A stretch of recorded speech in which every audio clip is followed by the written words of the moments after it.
Corner house ang bagay sa'yo. Kung gusto mo yung bahay mo'y maaliwalas, malaking tingnan at maganda yung ventilation. Ito na nga ang for sale house dito sa may Manila Doctors Las Piñas na napakalapit lang sa SM South Mall. Meron siyang lot area na 215 square meters at floor area na 300 square meters.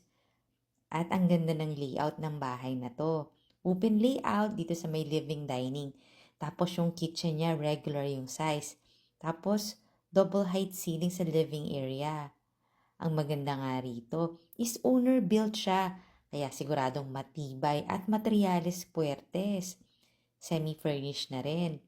Meron siyang ground floor bedroom na may own bathroom. Tapos meron pang powder room.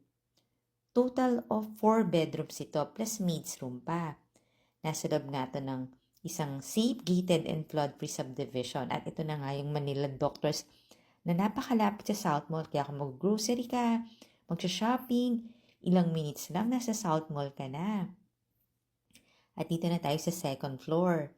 Meron pang balcony dito at medyo malaki-laki yan ha. O, di ba may mga potted plants pa? Yung price and details nito nasa description box below the video or nasa comment section. Ayan yung ating open to below. Kita mo ang iyong living area. Tapos, ito na yung mga bedrooms. Itong bedroom na to, meron pa tong balcony. At may shared bathroom. Ito siya. Kaya kung naghahanap ka nga ng corner house dito sa Las Piñas, makukonsider mo to. At siguradong magugustuhan mo siya dahil nga pulido ang pagkakagawa. Dahil owner built. Ito na yung other room. Ayan yung connecting door papunta doon sa bathroom. Tapos meron nga siyang common balcony. Ayan, malaki-laki pa dito. Pwede ka rin maglagay ng mga potted plants.